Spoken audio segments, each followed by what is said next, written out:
kulang-kulang na po ang edukasyon ng ating mga naysayers, critics, and primarily the trolls. Hindi po sila binigyan ng nararapat na seminar para mag-argue dito. Ang sasabihin, gusto nilang pumasok dito at sabihin kahit anong gusto nila, including insulting, demeaning, and trying to discredit the host. Excuse me, this is my broadcast, and yes, I am well within my rights to exclude you from it. Magandang gabi, ako po si Cruz Angeles, ito ang Luminous. At napansin ko, ang aga-aga pa lang, sabi ng isang nakatambay na dito, na may trolls na tayo. But let's answer one issue before we go into our main topic. Number one, may nagsabi, and he has been, removed for utter, for uttering inanities. Alright, sabi, wala daw freedom of speech dito. Mwek. Okay, number one, what does the Bill of Rights guarantee? Sa ating saligang batas, mayroong tinatawag na Bill of Rights. Nasa Article 3 po ito sa 1987 Constitution. And in it, it says, no law shall be passed abridging the freedom of speech. Yun po ang garantiya ng ating karapatan magsalita at magpahayag. Ito po ay garantiya laban sa Estado, laban sa gobyerno. Anong ibig sabihin nun?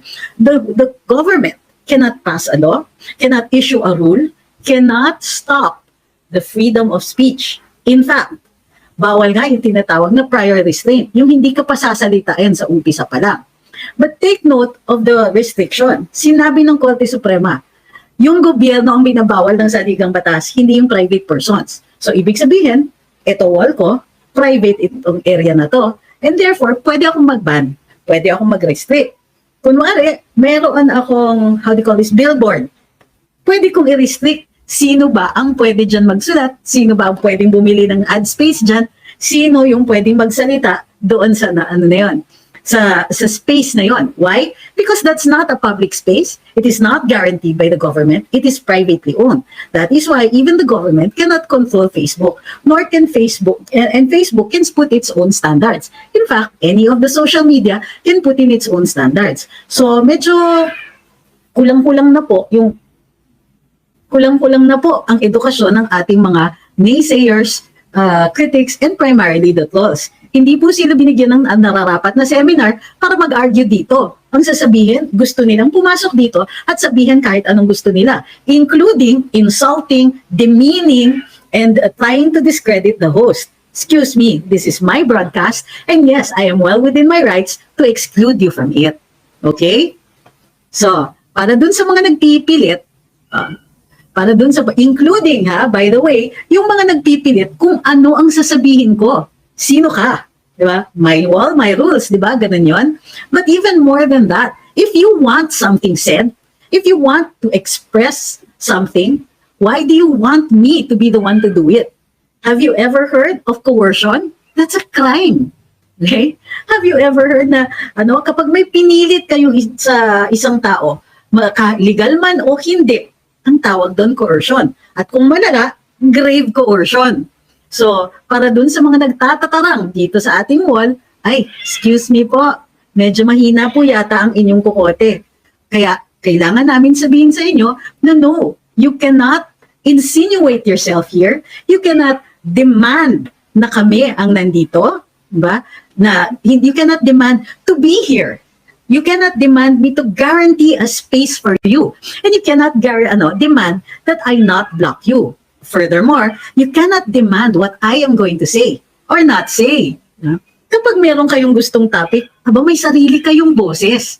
Kung meron kayong sariling paniniwala, gamitin nyo lahat ng mga pagkakataon ninyo na maglagay kayong gumamit ng mga plataforma. After all, available naman po yata sa lahat ang social media. Maliban lang kung foolish ang behavior ninyo at meron kayong mga unfair practices para gamitin at ipalaganap yung mensahe ninyo. Muli, ulitin ko, ang garantiya ng kalayaan magsalita at mahipahayag ay hindi na didemand sa private persons. Sa gobyerno po yan. Okay? So, ang aga-aga, tablado na kaagad. Including yung mga nagsasalita dyan, yung mga mga smuggling, ba't di mo pinag-uusapan yan? What makes you think I wasn't going to discuss that? However, dahil gusto mong magpilit, hindi ko nagagawin. At least di ko nagagawin ngayon, lalong-lalo na andito ka. Bakit kita pagbibigyan? Samantalang ang gusto mo ay mang-insulto muna sa host. Diba? Hindi ka nakiusap ng maayos, hindi ka nagsalita ng maayos, at hindi ka nagtanong. For all you know, pagbibigyan naman kayo. Instead, you come here, already angry, already spreading your hate, pero di namin kayo susuklian ng ganyan. Instead, doon kayo magsalita sa wall ninyo. Hindi po kayo welcome dito kung manggugulo kayo. Okay?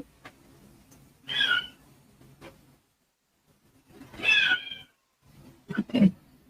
Yun, no? Sabi ni Ma'am Marilu, oy, Roel De Santos, gawa ka ng sarili mong channel at doon mo isigaw yung free speech mo. Oo. At huwag kang magkakamalihan na magtangka mag-libel.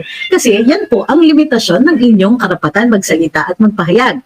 Ang ating karapatan ay magsalita, magpahayag, maliban lang kung ito ay bawal sa batas. So ano yung mga bawal? Okay? Basahin nyo kasi yung revised penal code at yung ibang mga pagpipigil sa atin. Halimbawa, libel, inciting to sedition, inciting to terrorism, inciting to rebellion, inciting to war, false publications. Lahat po yan ay pinagbabawal ng batas at mga limitasyon sa ating karapatan magsalita at magpahayag. Okay? Pagka ikaw, lahat naman ng tao, maaaring magsalita. Pero pag nasa loob ka ng sinehan at sumigaw ka ng sunog at mag-cause ka ng panic, limitasyon po yun. Pero, pinipigil ba kayo na magsalita? Hindi.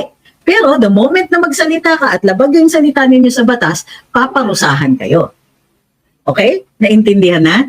Sana, pag dumating na naman uli yung mga feeling na may karapatan sila dito, pagsabihan na lang natin. Sino may sabing pwede kang mag-demand ng topic, ng sasabihin, ng papanigan natin, di ba? O mag-demand na nandiyan ka. Di mo rin pwedeng sabihin, ay, walang freedom of speech dito. Meron po, may freedom of speech dito sa bansang ito, hindi natin dinideny, pero nag-encroach din minsan ang gobyerno. Halimbawa, yung mga government officials na tumatawag sa isang radio station at hinihiling na tanggalin yung isang host. Diba? May mga ganyan.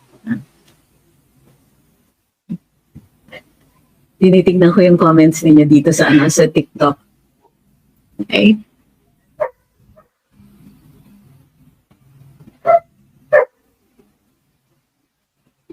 Ayun. Sabi ni Amik, we're open to discussion but be polite and argue based on issue and topic. Oo. Okay. So, alam nyo, medyo exciting kapag ang mga kongresista natin ay nabigyan ng forum at doon malaya silang magsalita ng magsalita. Yun nga lang. Ano yung kasabihan? Give them enough rope and they will hang themselves.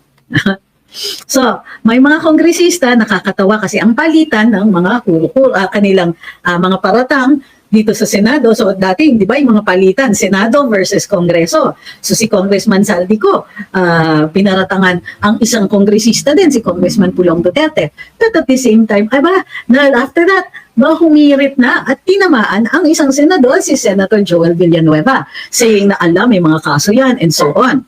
Nagkamali po si Kong Saldi kasi yung mga kaso na yon, while they were an issue in the previous Congress, ay hindi na po issue ngayon dahil ito po ay na-dismiss na, ayon kay Senator Villanueva.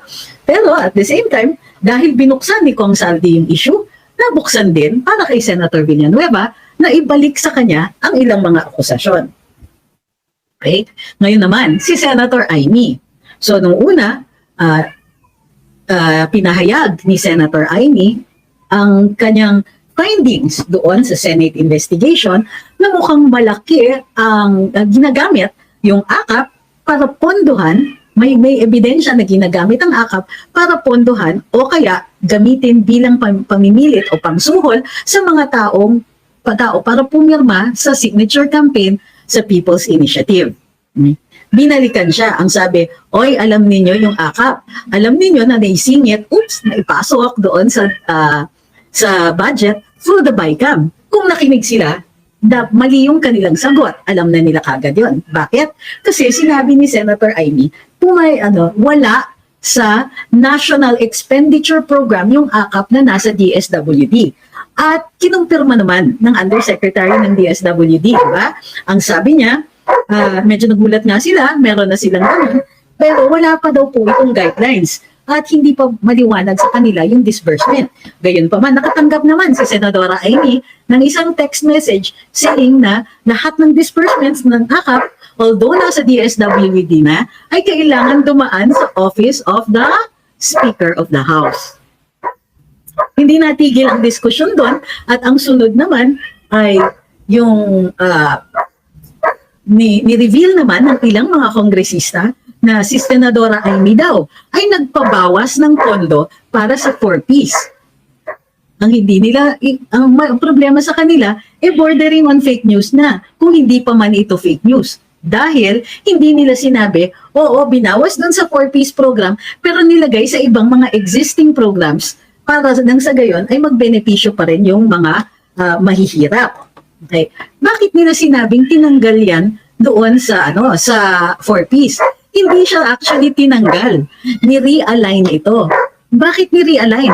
Kasi matatapos na ang taon, September na, at hindi pa nagagastos ang 45% ng budget. Kapag nagsara ang fiscal year, yung taon, at hindi ito ginagastos, anong mangyayari? Magre-revert lang po ito doon sa, magre-revert ito sa treasury. Nasayang na naman ang pera ng bayan.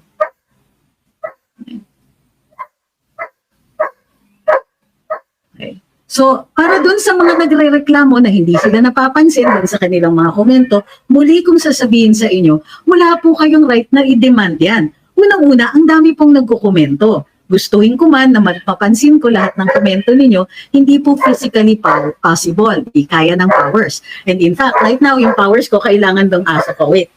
Sabi ni Ma'am Shirley, sinunod ko yung sinabi mo mag-comment sa mga pages ng mainstream media. Ngayon ko lang nalaman na halos puro pabor sa kasinungalingan ng mga tambalos sa mga comments doon.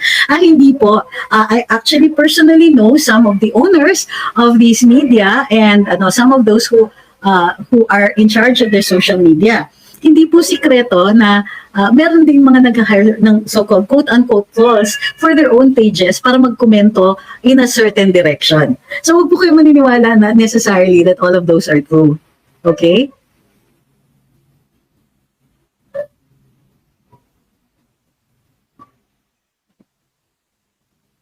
O sino naman ang nagdi-demand that I act like the other lawyers? Nasaan na yung taong yun? Hindi ko yata makita yung kanyang comment. Correct. Sabi ni Ma'am Inday Bedak, sabi niya, yung mga ganon, yung mga jokes regarding arms and explosives sa mga seaports and airports, bawal din po yon. So these are legitimate and legal restrictions on our freedom of speech. Okay.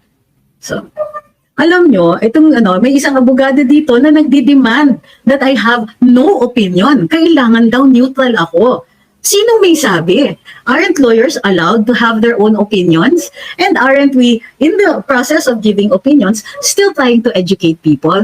Sobra naman itong mag-compare sa ibang mga tao at ibang mga abogado, lawyers whom I also like and also respect.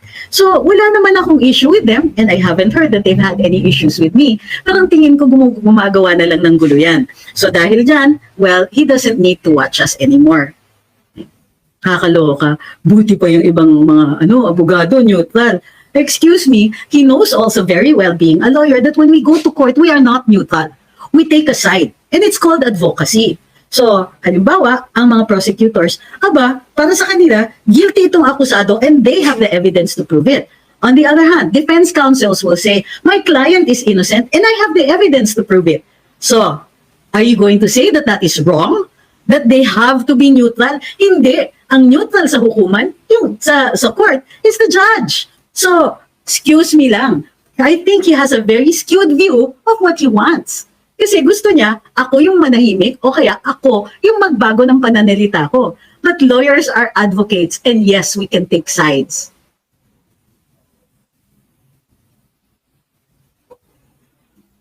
Hello, Eri.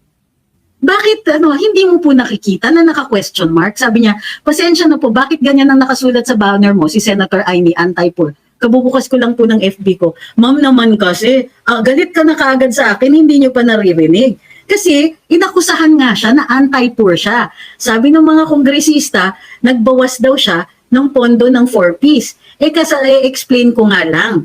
Hindi siya nagbawas ng pondo ng 4Ps. Nagpa-realign siya. Kasi matatapos na yung taon, marirevert yung pera to the treasury and therefore, para magastos at mapakinabangan yon, pina-realign niya. At siya pa ang nag-take ng lead. So ma'am naman, sa susunod, wag naman po ganyan, intay-intayin nyo. Grabe naman kayo. Sasabihin nyo nga na bago pa lang kayong nagbukas, bakit ganyan ang sasabihin ninyo? Because precisely that is the topic. At yun po ang akusasyon ng mga kongresista sa kanya. And what we're doing here is explaining her side. Okay. Sabi ni Pobreng Pinoy, I'm not a lawyer, but that's common sense. Sabi ni Chad, I actually love seeing your pets alive. A few years ago, we lost our cat. Then weeks ago, it was our senior dog of 17 years. Oh my gosh. Seeing and hearing your pets makes live streams less stressful. Hello to your fur babies.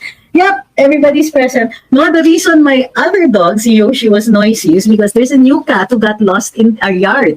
And he's so cute. It's a ginger cat. But I think somebody owns him. Inaaway siya ni Beanie, who is our alpha cat and the only one who isn't neutered, and he's just protecting his turf. So ngayon, okay na, napaghiwalay na yung dalawa, they're just snarling at each other, but with the dogs present, di sila mag-aaway. Sabi ni Jan, parang sinasadya ng mga kongresista na siraan si Sen Aimee. Anong parang? Tanggalin na natin yung parang. Kasi alam nila na tinik si Manang sa mga plano nila. Oo.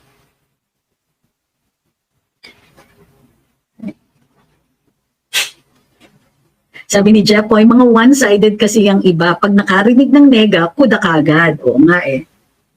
Sabi ni BBM Budol, may pagkabobo din yung hindi umintindi sa banner nyo. Hindi naman, na-confuse lang siguro. Pero I'm sure maiintindihan na once na-explain sa kanila. Ngayon, yung mga ayaw umintindi, ibang usapan yun.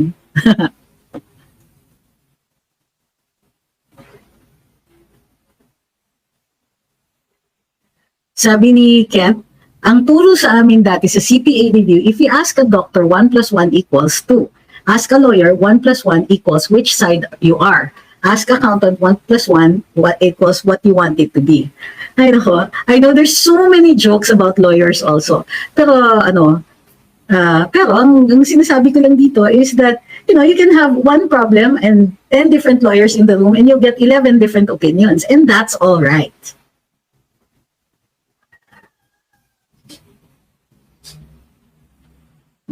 Okay, nakakakita na naman ako ng mga frequently asked questions. So, one of them is, pwede ba daw i-kick out si Speaker of the House? Unfortunately, we can't do it. Kasi ang Speaker of the House is elected by a majority of the congressmen. And usually, that's decided along party lines. So, yung boto, halimbawa, ng mga taga, let's say, PDP laban, ang boto nila are all aligned. They will vote for somebody else. Yung mga nasa lakas, NUCD, they'll vote for the speaker and so on. So, yun yung nun. So, they will vote according to their party and the majority will win. Now, what does the speaker do? The speaker leads the House. Okay? He decides the agenda. He helps decide the agenda. He helps in the allocation of resources. So, dun sa mga budgets that are beyond the individual budgets of congressmen, they come from the speaker and are dispensed accordingly. Sabi ni RP Salvador, so nag-uusap kami ng friends ko, nagsisisi kami lahat ng binoto namin si BBM. Apektado kami sa taas ng presyo ng bilihin. Oo.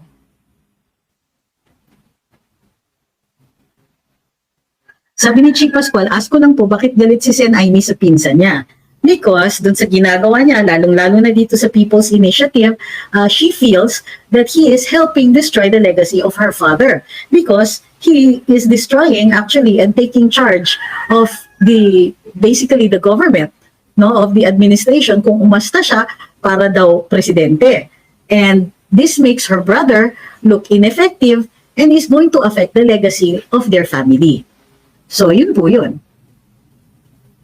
Sabi ni Saldi is watching from Jubail, tama ba yan? Jubail, Saudi Arabia. Sabi ni Ian Lalen, nakakaabot na rin daw po siya finally ng live. Sabi ni Marilu Torrejos, sabi ni Aldine, there's no chance maalis sa ngayon si Speaker, palaging naglo-loyalty check sa camera. Oh my gosh, I forgot my tsaa in the kitchen. Okay, pero later na po yan. Kasi mamaya uubuhin na naman ako eh.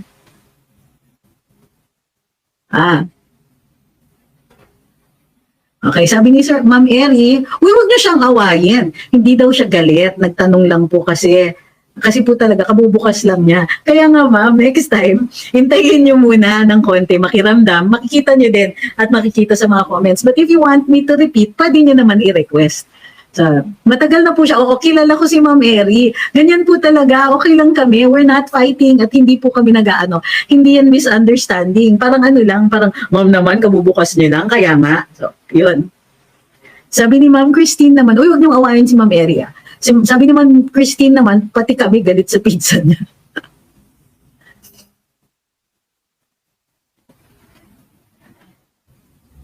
Sabi ni Don Vino, sabi nga ni Manang, ay may pinoprotektahan niya ang Marcos admin. And besides, di naman Romualdez ang masisira kung di yung apelyido nilang Marcos. Oh,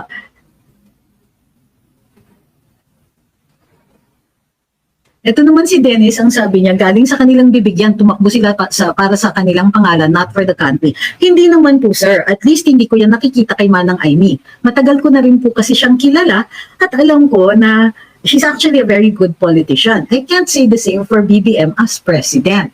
Pero it's not solely for that. Yun nga lang, pagka nasisira na yung pangalan nila, sino bang may ayaw na ipagtanggol yan? Pero para sabihin na yun lang ang itinakbo nila, hindi naman po siguro.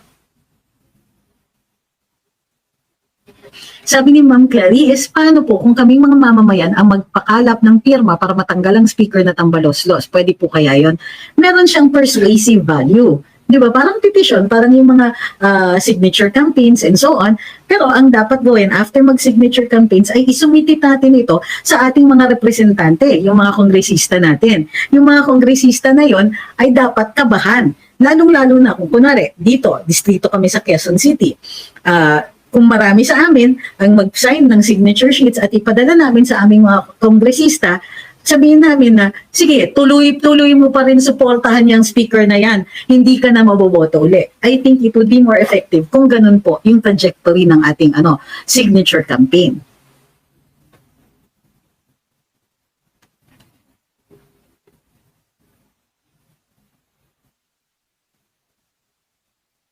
Sabi ni Dennis, pa-shoutout daw po kay Tonet and Densyo watching from Tarlac. Madam, iba po basa ko kay Aimee. Sir, iba naman po ang pagkakakilala ko sa kanya. So, pero okay lang. Opinion niyo po yan eh. That's alright.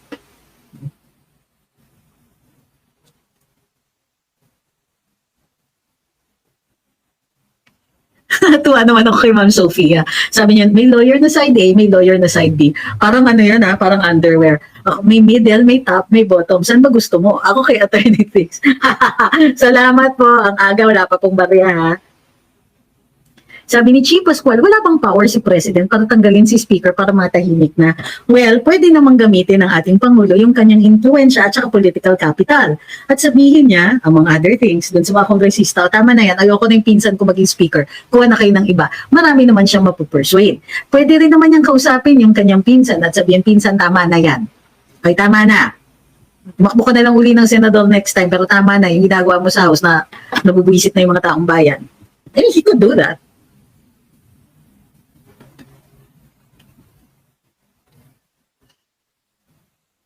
Sabi ni Grace, hay naku, totoong speaker talaga si Romualdez dahil mas malakas pa boses kaysa kay PBBM.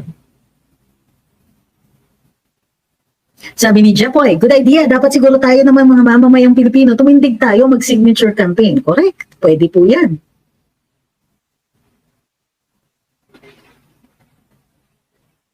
Nung senator ba daw si BBM, marami ba siyang nagawang batas and how can you rate him before? Meron, pero hindi ko na po kabisado. Mga binabaon sa limot eh. But as a senator, believe naman po ako sa kanya nung impeachment ni Justice Corona.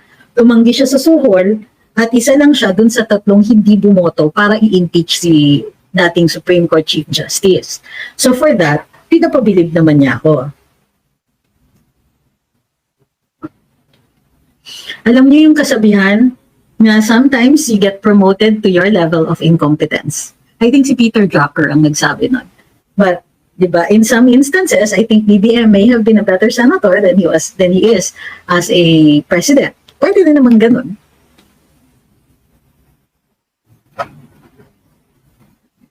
Sabi ni CM Dr. Ren, attorney, na-miss ko na yung intelligent opinion mo sa programa mo sa umaga, parang ayoko na makinig tuloy. Ganyan po talaga ang buhay. Pagka nakikialam ang gobyerno sa mga pribadong korporasyon at mga pribadong media, alam natin na patungo na sila sa operasyon. Diba? Or ando na. Kasi hindi lang naman po ako ang na-oppress nitong administrasyon na ito. Okay. So, yun, hindi lang po ako at parang nahihiya naman ako mag-claim na masyado akong inoppress, samantalang sina Doc Wee at saka si Ka Eric ay talagang kinulong. Kaloka.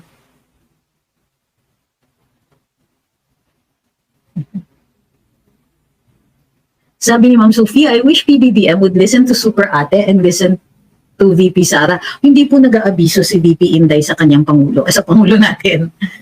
She knows that she's the Vice President, but she would only give her opinion if that opinion is asked. Sabi ni Juan Pablo, bakit mas mabilis ang government transactions dati kay PRD compared sa ngayon? Ngayon kasi iba po yung kanilang priority at maliwanag po kung ano yun. May charter change po yata na pinaprioritize sila. Imbis na yung pagbabago ng sistema, imbis na i-fulfill yung mga campaign promises, ay inuuna po nila itong cha-cha. Kasi sa totoo lang, ang executive, kailangan po niya ng suporta ng legislature. But without that, wala rin siyang masyadong magawa.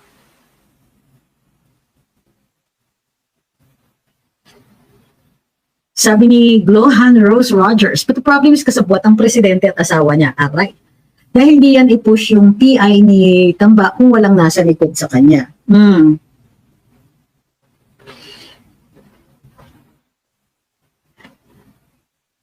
Sabi ni Dennis, okay naman ang Marcos hanggang lower level lang sila. Di talaga pwede sa mataas ang mga mata pobre. Alright. Alam mo, hindi ko naman tingin ha, no, when I knew him, parang hindi ko na siya kilala masyado ngayon. Hindi naman po siya mata pobre. Well, ngayon talaga, power will reveal who you are. Sabi ni Jamie, si Pinsan Tambaloslos ang astang presidente at si asawa, Liz, ang special assistant to the president na pinifilter ang mga coming news and events. Kaya parang walang alam sa tunay na nangyayari sa Pilipinas at hinanaing ng mga Pilipino.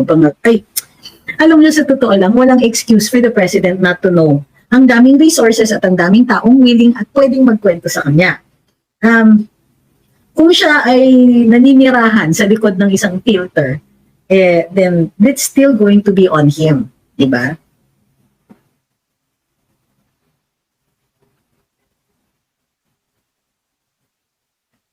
Sabi ni So Gaming, may utang na loob ata si BBM kay Speaker dahil si Sandro kay Speaker nagtatrabaho sa office niya sa Congress. Hindi po. Si Vinny po yun. In theory. Si Sandro po ay congressman. Ayan na po. 2 seconds kasi at saka niliwan ko. Ayan.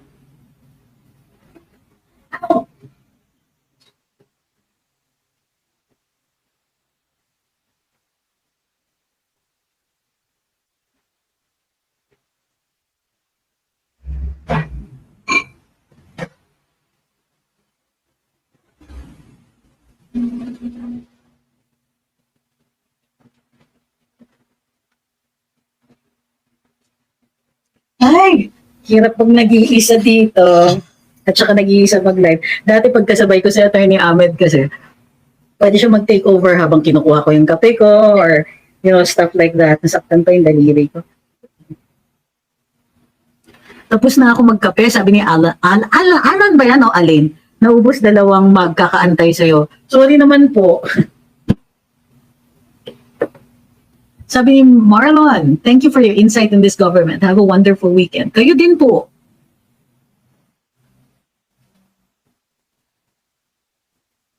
Sabi ni Pusang Pasaway, sinilip kong karambola for the last time. Walang kabuhay-buhay. Tapos sabay unfollow.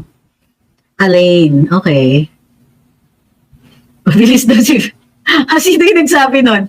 Mabilis naman daw. Si Presidente, mabilis sa concerts. Grabe kayo.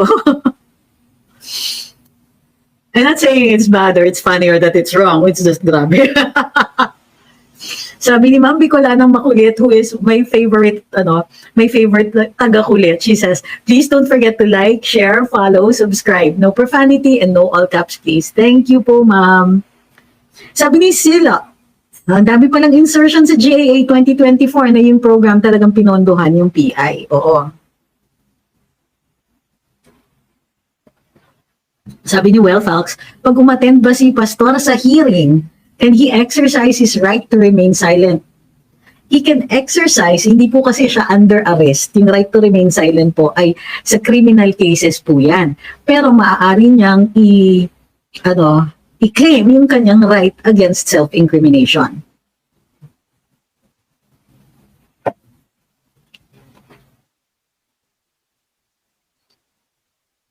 Sabi ni Lucas Leprechaun, PI ang pet project ni Tambi para si Galema may fet franchise. Grabe. Sabi ni Coffee Break, yes, I agree. I do not agree na nasa bubble siya at wala siyang alam. Unless di talaga siya magtatrabaho, kaya nga talaga. Oh, I think the buck stops with him. Let's stop making excuses for the president. It's not good for him also.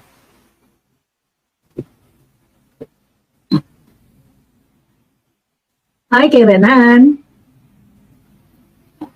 Sabi ni Mel B, si BBM spokesperson ni Lisa at nito. Sabi ni Webster, si speaker ng atang politiko na napalitan ng pangalan na ganyan, tambalos-los siya na ata ang most hated politician sa Pinas at the moment. No, I think it's a toss-up. Dalawa sila. Hindi pa ulo politician yung isa.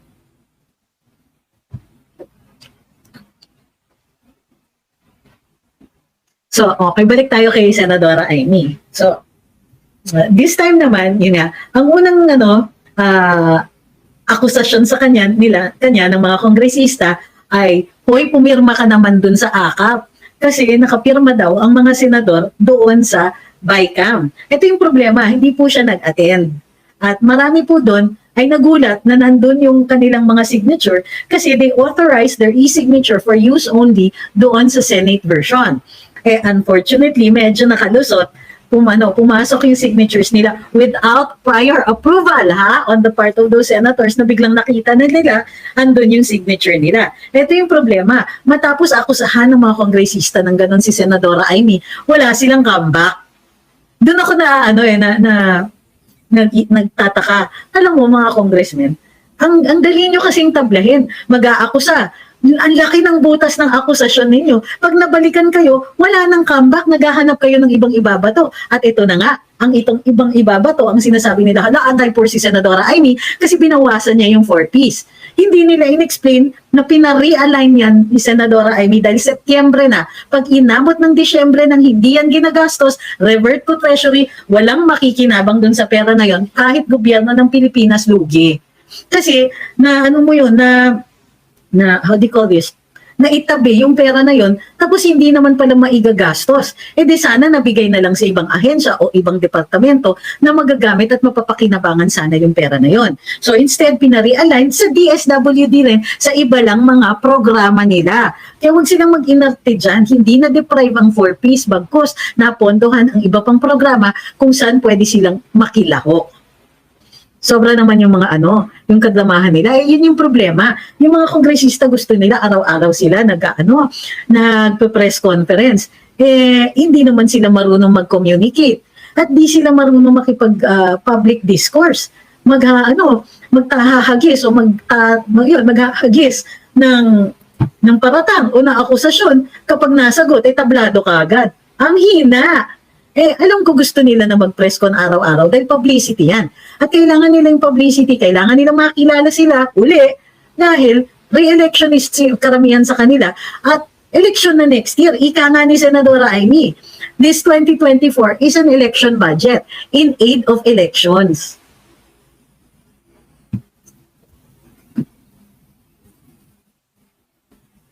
Sabi ni Juan Paulo, Congress never really represents the districts. Mga personal na interest lang ang decision-making nila. Sabi ni User 53052, sana di kayo magsawa magpaliwanag sa aming mga walang alam kahit ang daming trolls. Okay lang, sometimes the trolls make things interesting. Sabi ni Ala Casanova, dati daw nag-work si Sandro kay Tamba, now with Vinny naman. Ay, mag-OJT ka na rin lang dun pa.